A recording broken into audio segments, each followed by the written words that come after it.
Hi everyone, today we would like to show a video tutorial on how to use multiple source method, or we can call it MSM. This method is used for estimating usual dietary intake from short-term measurement data. The multiple source method, or MSM, is a new statistical method for estimating usual dietary intake of nutrient and food. This information is used to distinguish the proportion of habitual consumer and habitual non-consumer. MSM calculates dietary intake for individual first, and then construct the population distribution based on the individual data. MSM was developed by F. Koval, and for detailed guideline of MSM, you may read this MSM user guide.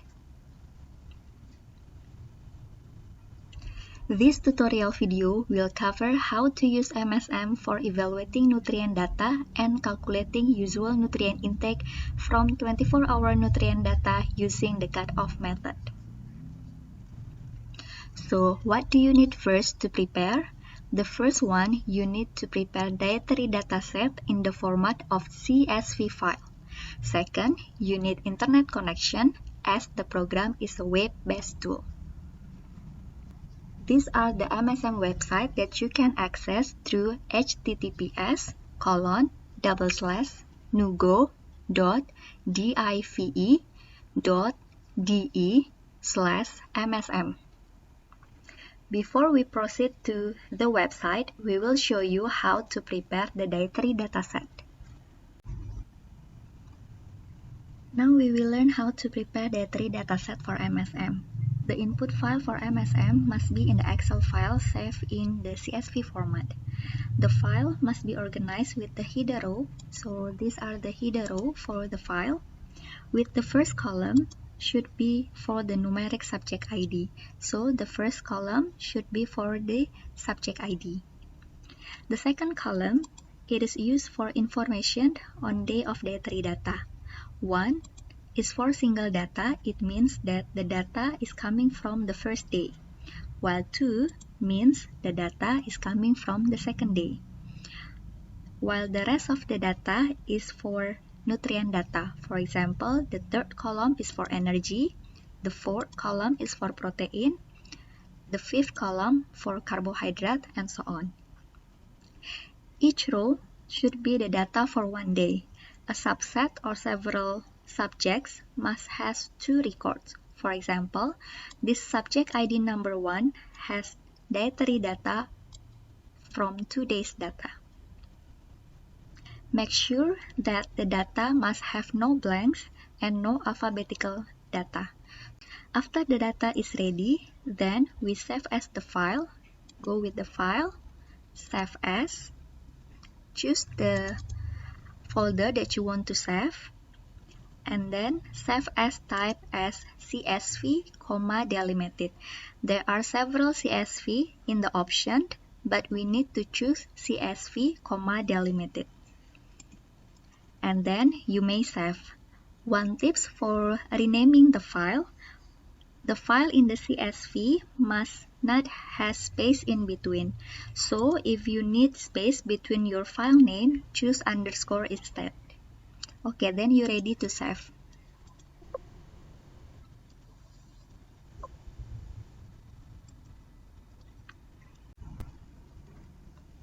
After we are ready with our data, go to your browser and type the MSM address https://msm.dive.de/msm/.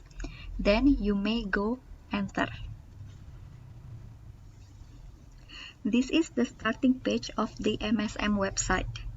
You need to continue to MSM program.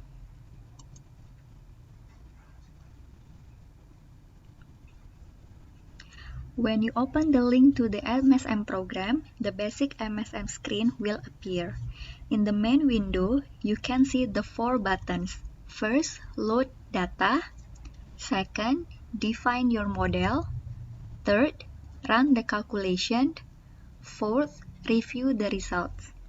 These buttons will guide you through the program, helping you to execute the 4 main steps of the program. The first step is to import your data into the program. Please select Load Data, or you can use the link provided in the button number 1.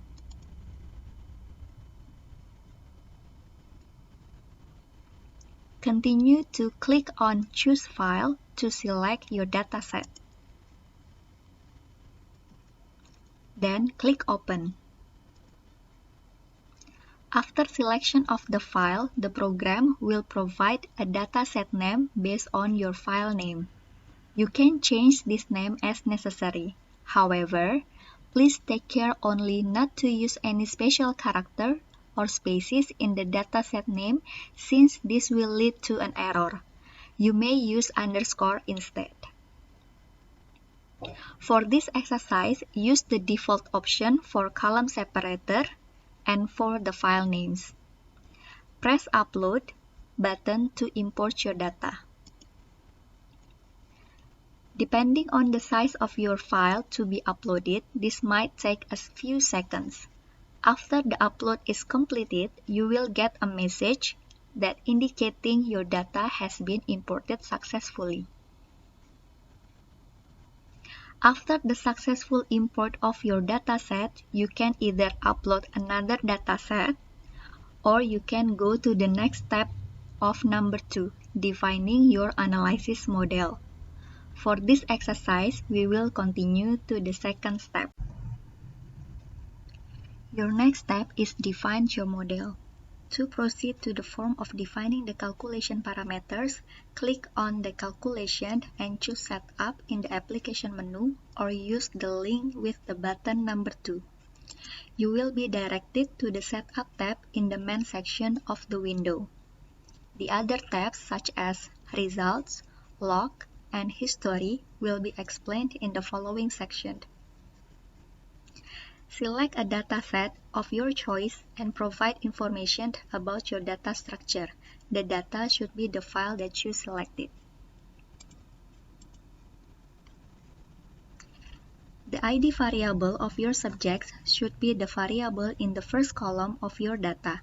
Check this is correctly named.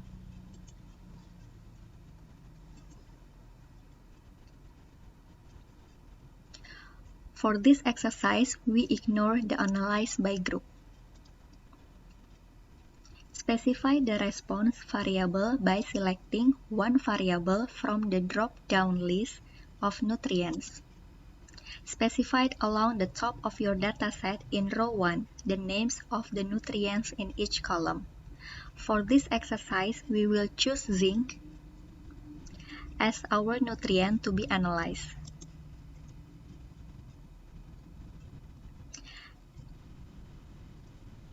Enter an appropriate name for the output file, for example, output_zinc, or output_calcium, or other as appropriate. Then we are ready for the step number 3, calculation. Step number 3, calculation. Click Submit the model to MSM to perform the calculation of usual intake for single selected nutrient. Depending on the size of your dataset, considering number of participants, number of repeated measurements, number of groups to analyze, the calculation can last for few seconds to several minutes or longer. These are the results. So this is the step number 4. We need to review our result. This is the result screen. We can see in the small summary table, it shows that zinc_C_M, which is the mean of the observed intake, and zinc_C_usual is the mean of the usual intake. In the normal case, for the nutrient data, the C and the all result is the same. This result also shows the summary of the mean, the standard deviation, the kurtosis, the skewness, and also the percentiles of intake. There are also the list of the files that you can see and download. Now we need to highlight the newly generated of output underscore Zing result. This is the result file. Then we need to download it to see the detailed list of the result for each individual subjects.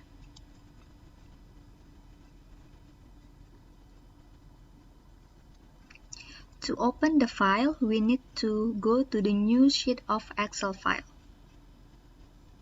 Open the new windows of Excel file, and under the data, click From Text, and then choose the output file of our MSM result. Click Import. Choose Delimited for type file that best describe your data, and then click Next.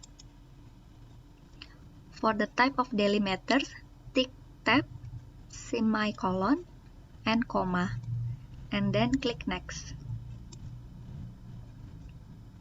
This is the data preview of our result. So after we see the data preview and it is already correct, then we can click Finish. Choose the existing worksheet to put the data, then click OK.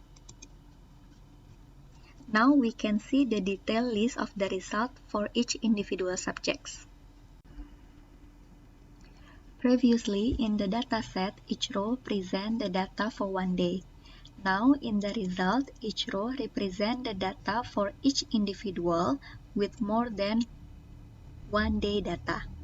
We can see that the subject number 1, for example, they has 2 day dietary data, while subject number 3 has only 1 day dietary data. C column, C1, and C2 represent the availability of consumer data in certain day. 1 if it is available, 0 if there is not available. Consumer column, which has 1 as its value, shows that the subject has dietary data at least for 1 day. As it mentioned previously that in normal case, for nutrient data, the C results are the same with all results. The C results are the same with all results. So now we can focus on the C result. Now we save this Excel file by click Save As. Choose the place where you want to save and rename the file that includes the nutrient examined. So for example, this is zinc data. Then click Save. Then we are ready to estimate the proportion at risk of inadequate nutrient intake. To deal with the next additional nutrient, go to Setup and specify the response for the next nutrient. For example, we choose calcium for this time. Remember to change the MSM output file, then continue the step number 3 and number 4. Then generating an Excel file for each nutrient of interest in dietary data. To estimate the proportion at risk of inadequate nutrient intake, we need to compare the usual intake with the estimated average requirement or ER for that particular nutrient as the cut point. Enter a modification of the following formula that use the simple cutoff procedure to calculate the prevalence of inadequate intake in the subject group. This formula count if the selected cell with the criteria less than EER of nutrients counts the number of the subject with the usual intakes less than the EER. We need to insert the appropriate numerical value instead of the EER of the nutrient. And then the result is divided with the number of total subject. We can get the total subject by having this formula. Count if the selected cell and the criteria is more than 0, assuming that all subjects have usual intake more than 0. So we need to find the ER.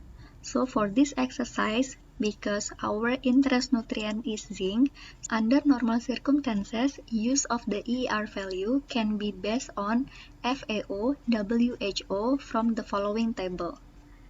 We will show the table of the EER. So this is the table of estimated average requirement based on FAO, WHO recommended nutrient intake.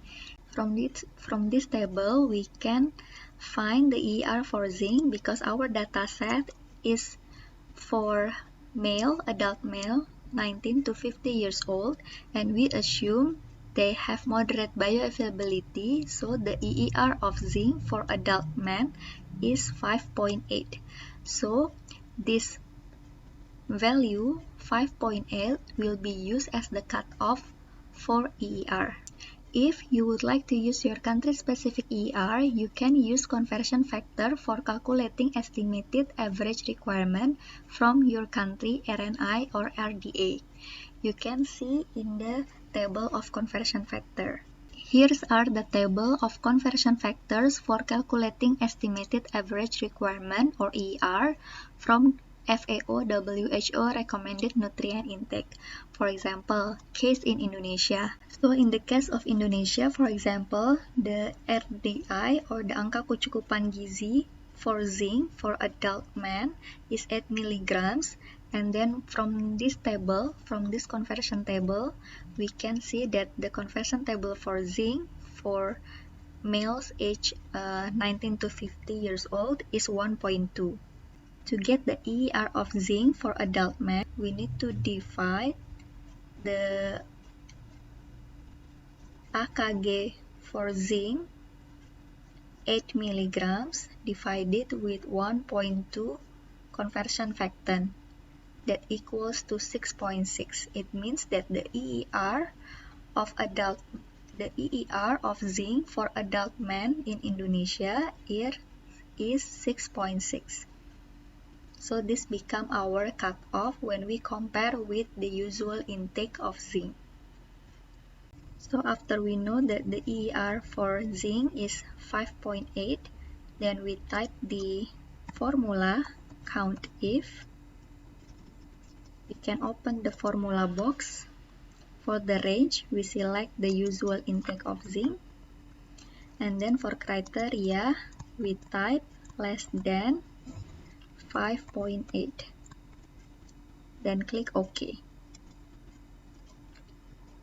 Now, the results show that there are 13 people or 13 subjects which has usual intake of zinc below the EER.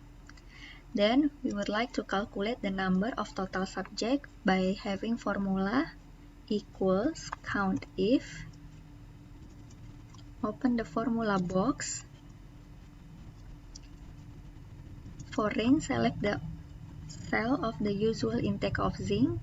The criteria is more than 0.